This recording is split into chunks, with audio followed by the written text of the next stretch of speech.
మాఘ శుక్ల పంచమి, ఇదే శ్రీ పంచమి. ఈరోజు కేవలం పండుగ కాదు, జ్ఞానానికి శుభారంభం. విద్య, కళలు, సృజనాత్మకతకు అంకితమైన పవిత్రమైన రోజు. ఈ రోజున ప్రారంభించిన విద్య, పని విజయాన్ని అందిస్తుంది అంటారు.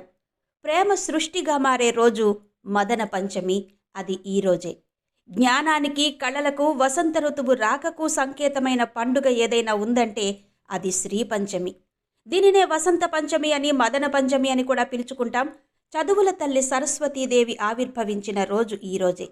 ఈ రోజున అక్షరాభ్యాసం చేస్తే అద్భుతమైన ఫలితాలుంటాయని చెబుతారు.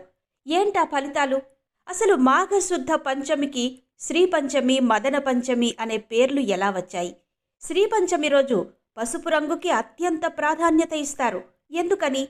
సరస్వతీదేవి ఆవిర్భవించిన ఈ రోజు మన్మధుణ్ణి కూడా పూజిస్తారు. ఎందుకని? తెలుగు రాష్ట్రాల్లో అత్యంత వైభవంగా జరుపుకునే ఈ పండుగ ఉత్తరాదిలో ఎలా జరుపుకుంటారు? ఈ విశేషాలన్నీ తెలుసుకోవాలంటే క్రింద లింక్ క్లిక్ చేసి పూర్తి వీడియో చూడండి. వినడం చూడడం కాదు, చదవడం నాకు ఇష్టం అంటారా?